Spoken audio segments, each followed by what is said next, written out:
why is it that the ones that are marriable are scarce? There's this unconscious expectations that we have about what a man is or who a man is or what men should be, what husbands should be. And this has formed a societal expectation of what the identity of a man should be. And you can't even talk to your kind of spec as a lady because you don't have the money. This never used to be the norm. It's obvious that values have changed. These days, when ladies want to get married, the first thing that they look out for financial status. When you put that first, you can never get it right. I've seen it, I've experienced it, I've witnessed it.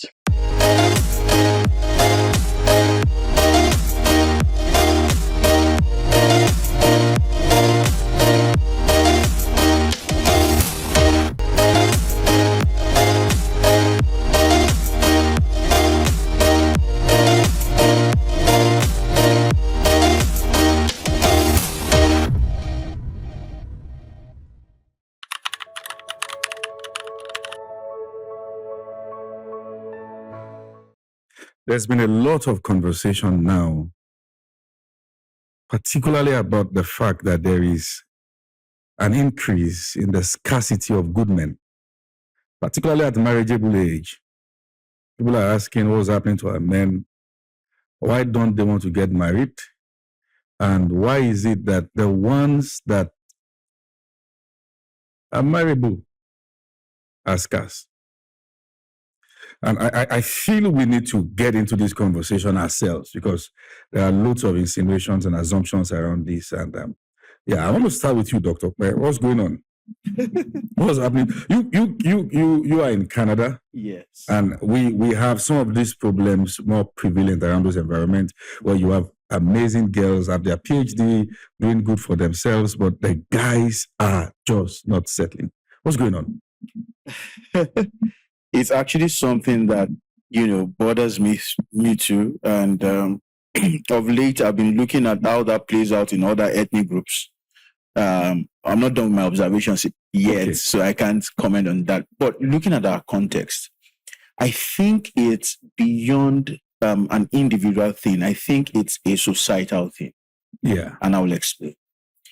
There's this unconscious expectations that we have about what a man is or who a man is or who men are or what men should be, what husbands should be. Mm. And by implicit bias, we have, we know that you can believe in an idea of what a man should be, but you don't have to express it out loud. And I'm heading somewhere because I need to set that foundation so that we get it right. And this has formed a societal expectation of what the identity of a man should be. Mm-hmm.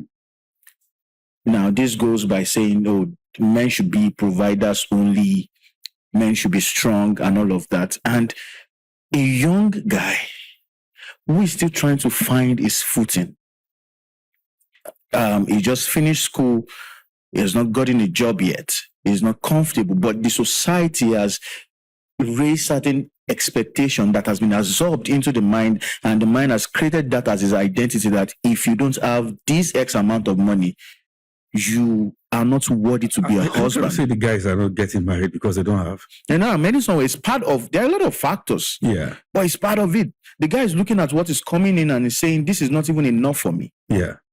And you can't even talk to your kind of spec as a lady. Because you don't have the money. She's going to look down on you. I went through that personally. You went through it? Yeah. One of the most devastating relationships I've had was a girl who told me 2 years before I asked her out, she knew I was her husband. And in her words, the day the relationship died was the day she visited the house I was staying. Now, this is me who is popular in my field. People know me as Uncle Kwe, but my siblings were staying with me. I was living in a face me and face you kind of house. No chair, only rug, no bed. Lagos. Yeah, Lagos. Yeah. Right. And she came to that house. And I told her, I'm not going to marry you into this house, obviously. Guess what? Because of that unconscious expectation, she did not speak that. All she was saying is, this guy is broke, man. And she told all her friends that I was living fake life. Right? But this is me just building a vision. Yeah. Right? And before I even had the boldness to ask her out, for the longest, I didn't see myself settling down. Yeah. So that's one of the factors. That's, unconscious expectation is part of it financially. Yeah. Because again, we've created the identity that if you're not provider, I'm really eating the financial aspect, right? Because we have other people who talk about other aspects. So if you don't see yourself as a provider, you feel less of a man. Yeah. That's where comparison now comes into place. You look at what your friends can afford, you can afford it. So what's the point? Why getting married and all of that? So that's one of it. Number two, I will always speak about the issue of modeling. What have we modeled to the younger generation of what or who a man is? The mental picture. The mental framework. Because people think fatherhood or being a husband is just to impregnate a girl, get her pregnant, and that's it. So some of those boys or some of those guys who are not settled yet, this is based on interactions with some of them, they're actually getting husband's benefits too. All right. So now you're moving into something really critical. And I want Mr. Benga to come in there. Do you feel the fact that guys are getting it free is also one of the reasons why they don't want to settle? Well, so I think I'd like to address it this way. This never used to be the norm. It never used to be the norm. So it's obvious that values have changed.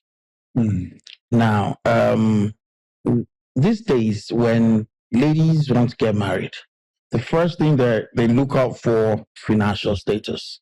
Yeah. Now, when you put that first, you can never get it right. I've seen it, I've experienced it, I've witnessed it. And I'll give you an instance. So maybe later go into history, but let me pick up this phase of my life. I got married to my wife in 2019. At that time, she kept asking me after we had picked the wedding date, "Are you sure this wedding will hold?" It was like 2 months to the wedding. "Are you sure this wedding will hold?" 6 weeks to the wedding. "Are you sure?" You know why? Because things were not just in place, all checked. No. Wow. In fact, my best man and the groomsmen had finished their suits. I didn't have mine. Are you serious? Yes, I didn't have mine because I couldn't pay for it. Oh, yes. Wow. Oh, yes. Oh, yes. Wow. Oh, yes. Sorry, as the groom or as the groomsman? As the groom. So I'll tell you, my suit and the rest of what I was going to wear came in 1 a.m. on my wedding day. What? Interesting. Oh, yes. Oh, yes. I mean, we're here today. I mean, this is suit. No, of course, not coat. Right. But she saw it. That even though this guy didn't have, she believed it and she held on to it. Wow. No woman holds on to it anymore now. So that is where we are missing it. But in their defense, I must say this, that I've seen some very good girls, church girls, because that's where you find. Apostle. Yeah. Apostle, you are our shepherd. We are the flock. The flock know themselves more than the shepherd. Okay. Yes. The shepherd stands afar off. Shepherding. The flocks mingle. That's what the flock do. They mingle, they see. And I tell you, most sincerely, it's out of church. I'm not trying to be churchy. Yeah. When I asked my wife to be my wife, the first thing she told me, I don't know what you do. I don't know what you have done. But if I'm going to marry you, I'm going to have to ask God. God has to speak with me. So I'm going to go on a fast. If you like, and you're serious about it, you can join me in the fast. And I'm not forcing you, but join me in the fast so that I can be fast. But I need to ask God, and I need to hear from God. Apostle, I had never heard it before. What? I had never heard it before. So that's my second marriage. My first marriage, my late wife died of sickle cell. Wow. Now, back then, that's why I said I was going to go into history. Now, back then, I didn't ask God. I just walked up to her and I said, I had this. So it's all about your mentality also, because I used to think, oh, I was never good enough. Yes, I used to think I was never good enough. So when I asked my wife to get married to me that time, all she did was, oh, no problem. Because she also didn't get it right. To be fair on her, everything was in place for her. Nothing was in place for me. I was a welder. Wow. Yes, I was a welder. At that time, I was a welder. I had my first degree, got another diploma. So my father almost disowned me because he felt I wasted money. So I had complex issues. I just felt marriage is not the next. I just wake up in the morning. There was no direction. But I knew that I had that thing inside of me. But it's hard to express. So a guy that's financially incapable will find it difficult to tell a woman, believe me.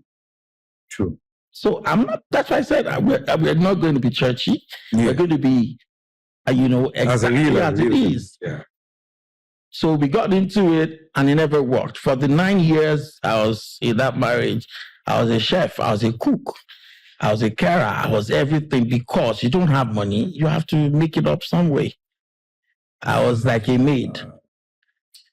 So I have seen that side and I have seen this side. So long story cut short, we're here now. This is someone, I got a second chance, which 95% of men would never get. Sure. 95 would never get. So I got a second chance. So I remembered where I was coming from. Yeah. I didn't ask God. Here's someone that is saying, I have to ask God. Wow. So I went on that fast. Apostle, I saw God show me things before God showed her. Wow. I hadn't met her father-in-law. I saw her father-in-law during the fast.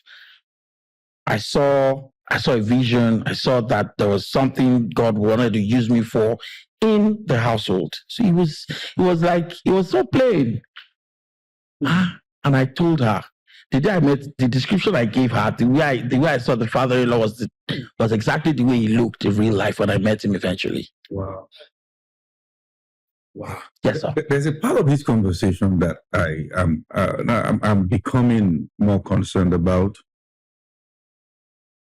The journey from lack to abundance.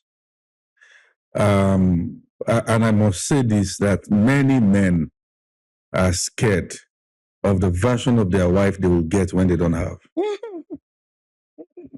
And I think everyone here has had a fair share of bad days and good days. Let me start with Mr. Kingsley. It's something we need to look into. What's going on? For men who are struggling, trying to make ends meet, honestly doing everything they can. Fear, and some, fear of women. I'm just saying random thoughts I've seen here and there, and the way men get treated when they don't have enough. That sends that fear to the heart of young people that I don't want to be there. Maybe sometimes because they saw their dad, saw an uncle, saw a friend go through that. Yes. Yeah, I think if I could pick it up from where he started, the values have changed. This is something everybody has been saying. The values have changed. I met my wife. We're still in school. Wow. So I met her while we were in school, and we agreed to be friends. So we're actually friends for 6 years Wow. before we decided to get married. And at the time we got married, I think I was just maybe I wasn't up to my 30s then. So it means that I've just finished school, did my NYC, got a job, And I think one of the things for me was when I had a conversation with my father. I don't know if that still applies today, and he said, young man, that if you're okay enough to feed one more mouth, I think it's okay to get married. And of course, like I said, I started work, and it got to a time I just told her that, hey, can we get married? He said, okay. And we didn't do another thing again is this social media craze. Yep. So you want to do a wedding and you spend a fortune. Yeah. You go all out to borrow, and so I have a finance background. Yeah. So I dropped a budget, and I knew what I earned. Then I think it was with my upfront that I planned my wedding. I didn't plan my wedding with anything I was expecting from someone. Wow. So we had our wedding, and we got married. It was a beautiful experience because you were marrying your friend, and I can't remember what she sees or how she sees me, because there were other suitors coming. I was just a schoolboy, but she believed that there was something this guy has, and long story short, we built together. We grew together, and everything we became was because of that trust that she had. Yes, today, God rest her soul. But I think if we go through the story of my life, you see her printed in every aspect of it. So one, like I said, the values have changed. You see a guy today, you want him to spend millions just for a wedding. I mean, go and check how much a wedding hall costs. Yeah. Go and check how much a wedding Event planner. Yes, you have to bring all that in. I'm not trying to spoil the jobs for these guys, but at least you should be able to know who you are, Where you're coming from. From. And I think for the ladies, they always see potentials in men. So trust your instincts and give it a try.